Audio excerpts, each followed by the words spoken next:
What's up everybody, SubaruWX fan here for another car review. This is of course the 2011 Subaru Legacy 3.6R Limited. So as many of you know, I had a 2006 Subaru Legacy 2.5 GT, and this was the new generation of the Legacy that came out that was supposed to be larger, more comfortable, and appeal to the more mid-size typical buyer like, you know, the Toyota Camry, the Honda Accord. That's what this car was supposed to compete against. So did it lose some of its fun handling that the old version had whenever they made it larger, or is this one still just as much fun to drive? So as far as the exterior goes on this car, it looks really attractive. It has these great aggressive headlights. You have a pretty nice front bumper here that's nice and aggressive, and these fender flares are very cool. They have them in the front and in the back there. They look really great. Just give this car a little bit more of a unique character. It also has really long doors and very low side skirts, so it has kind of almost like a lowered look to it, and it makes it really easy to get in and out of the car as well. So it's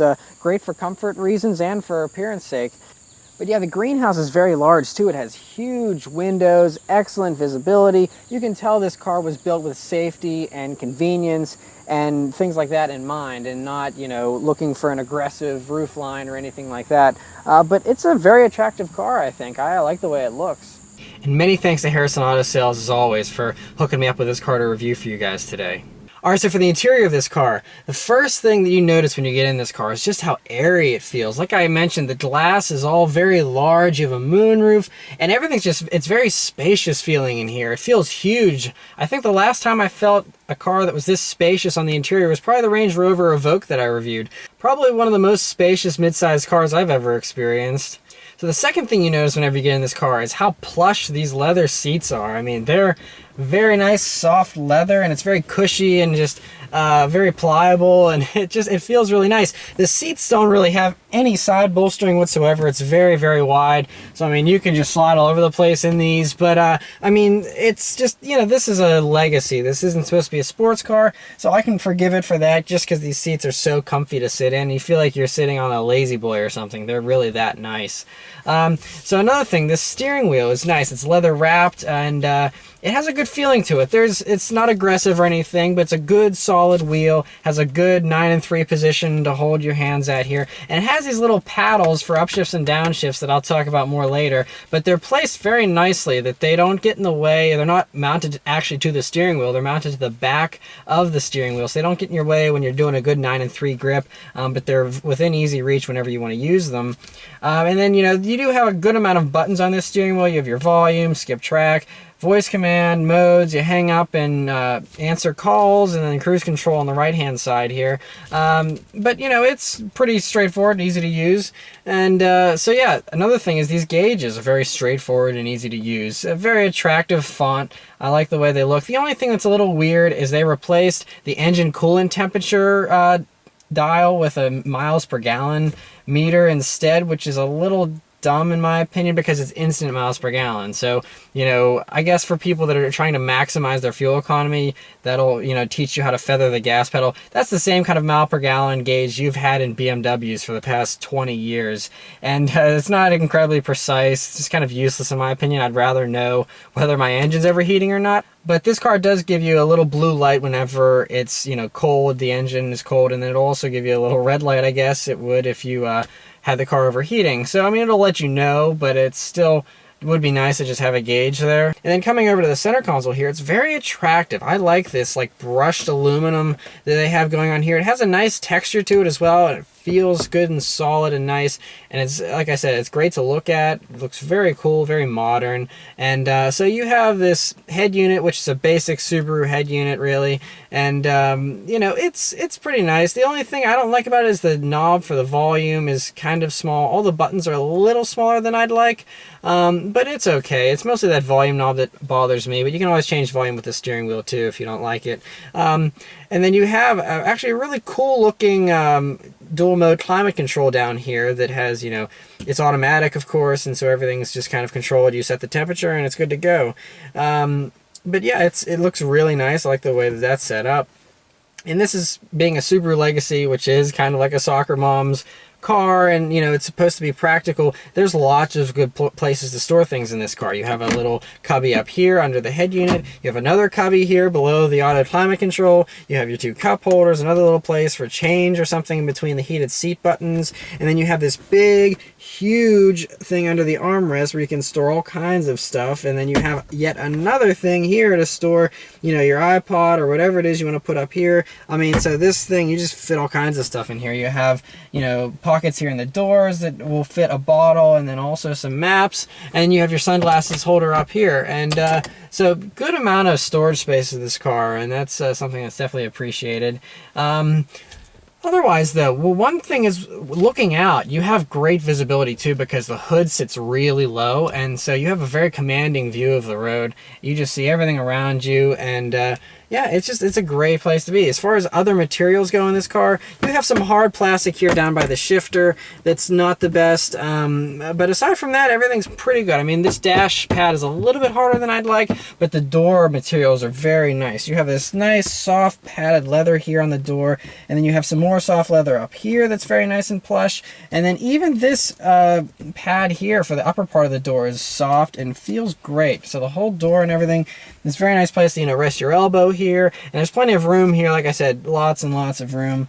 The one thing though that I wish the seat would go down lower. I have the seat in the lowest setting, and I still feel like I'm sitting a little too high up, but you still have really good headroom here, even with a moonroof and everything. It's a pretty spacious place to be. So yeah, and as far as the back seats go in this car, I mean, it's definitely larger than my Legacy. That's one thing they did improve a lot on with this bigger Legacy, is it has good rear seat room. So yeah, let's take it for a drive and see how it does.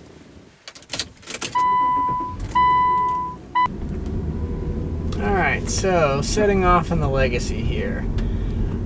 It's very quiet, as you can see. I'm like whispering here, and you can hear me just fine. Very nice and quiet in this car, and it's just, it feels very airy, like I said. I mean, like I'm driving through a park right now, you know, with the beautiful trees, and you have this moonroof open. It gives you a very airy, relaxed experience. So this road's a little bumpy, so I can evaluate how this handles bumps and stuff, and it's pretty good. You know, this car is focused on giving you a soft, comfortable ride, and it does that quite well, actually. It soaks up bumps really well. It kind of keeps everything nice and level. You're not jostled around too much, and it's really impressive. I mean, there's really not too much body roll. I'll get on a back road here and I'll talk more about that later, but it's very nice.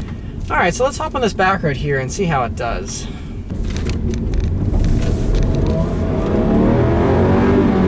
Has good pickup. Okay, so this is a 3.6 liter flat 6 motor that Subaru, this is really the biggest motor I think Subaru's ever made, and it's quite powerful, because I mean, this is basically like what you're going to get in a Porsche Boxster, and it's pretty good. This puts out about 250 horsepower, which is, I think you could get a lot more out of this probably, because that's a big motor to only have 250 horsepower, but it feels pretty good. I mean, this car is heavier than the previous Legacy as well, and you can feel some of that extra weight and heft. It's not as fast as I was hoping it would be, but it's still quick enough. It has good low punch that you can, you know, keep it at a lower RPM, and it gets up to speed really well. It's definitely not a slouch, that's for sure. If you need to get up and go in traffic, this will do it without a problem. So on this back road here, one thing that is apparent is the steering isn't as precise as I would like it to be. It's just, it takes a little bit too much effort. You know, I can move the wheel a little bit too much before it actually like reacts, and I wish it was just a little bit sharper. I mean, this doesn't have to be sports car like, but it's a little bit too lazy for my liking. But it has a good weight to it, and it feels, you know, good going around bends and stuff. It just takes a little more effort. It's just not quite to my liking. And then we'll put it in sport mode here and downshift, and it's pretty slow to react. I mean, this is a basic 5-speed automatic. Nothing to write home about as far as the shifts are concerned. It's actually quite disappointing. But this car is pretty flat going around that bend. That's that tight bend I always go around in my reviews. And it was pretty planted. It didn't really pitch me around too much. It was less than the Mustang I reviewed, actually. And it felt pretty good. But yeah, these paddle shifters, though, are just kind of not very effective.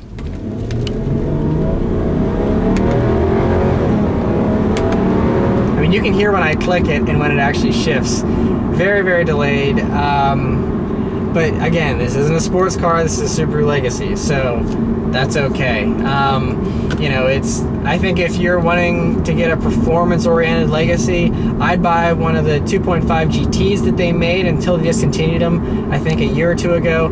So you can still get this generation in a 2.5 GT with a 6-speed manual, and that is the way to go if you want a sporty Legacy, I think. Or even the 5-speed, honestly. I would just stay away from this automatic if you want to ever drive this car in any kind of sporty fashion, because this automatic is really pretty sad. But otherwise, it's a great car to drive. So I'm going to drive it for a while longer here, though, and give you more of a feel of what it's like to drive this car, and you know, if it ends up being boring or if it's actually a fun car to drive. Alright, so I've been driving this car for a while now, and I gotta say, I'm really impressed. I mean, I'm a Subaru fan, so you'd probably assume that I would have liked this car already anyway, but I actually never drove one of these new Legacies. I had never driven one, and I'm really happy that I got to drive this one because it's really impressed me. Now I can see why so many people have bought these and why they're everywhere now, because it's such a great car. I mean, everything about it is so great. I can't believe how smooth the ride is in this car. I mean, honestly, it's on par with like a BMW 5 Series. It might even be better. Like, that's how nice the ride is in this car. And it's just, you know, like I said, you just feel so great going down the road. You do sit a little higher up, so, you know, it gives you a commanding position, but it feels great, though. I really like that, and, I mean, it just impressed me in so many different areas. I mean, yes, the handling isn't the best. I mean, it's a Subaru, so it's better than your average Honda Accord, I'd say, but it's still, you know, not sports car levels or anything like that. But I mean, for being a mid-size family sedan, this thing handles really well, too. And, you know, it is a larger car than the previous Legacy, so you would think, you know, that it feels big and it's kind of weird going down the road, but that's not the case. It kind of shrinks whenever you're just driving. It doesn't feel really big. You can place yourself in your lane very easily, and you know, you have plenty of room. It's not that big of a car. It just kind of seems big. But another thing that's impressive is even this is an extremely noisy road I'm on right now, and you can still hear me perfectly fine. It's very, very quiet in here. I can't remember the last time I was in a car that was this quiet. Now, the power is good. It's not the most exciting power plant, but it does actually sound really good if you start getting it up in the higher rev ranges. I mean, there's probably not a huge aftermarket demand for, you know, exhaust systems for this car, but I feel like if you made an exhaust system for this, you could make it sound really similar to a Porsche. But yeah, another thing that I didn't mention yet is this car has a Harman Kardon sound system, and it's a really nice sound system. It has a big subwoofer back there on the rear deck, and it actually puts out a really nice clean sound. I was impressed with that. That combined with how quiet it is in here, those two things just work together to make a really nice sound experience. Huge leap up from all the other previous sound systems in Subarus, at least, that's for sure. Really a nice unit. I wish my BRZ had a Harman Kardon sound system like this, because it would have been great. Be a huge improvement. Other things though, I mean, this car still is a little basic. I mean, this car retails for mid-30s brand new, and for that money you don't get a navigation system. I mean, that's an option, but this one doesn't have it, so you have the basic standard radio. It's a 6 CD changer, but it still just feels a little archaic for a car that costs $35,000. You almost expect a screen here these days, and you just don't have that in this car. Like I said, that's an option. You can certainly get that if you so desired.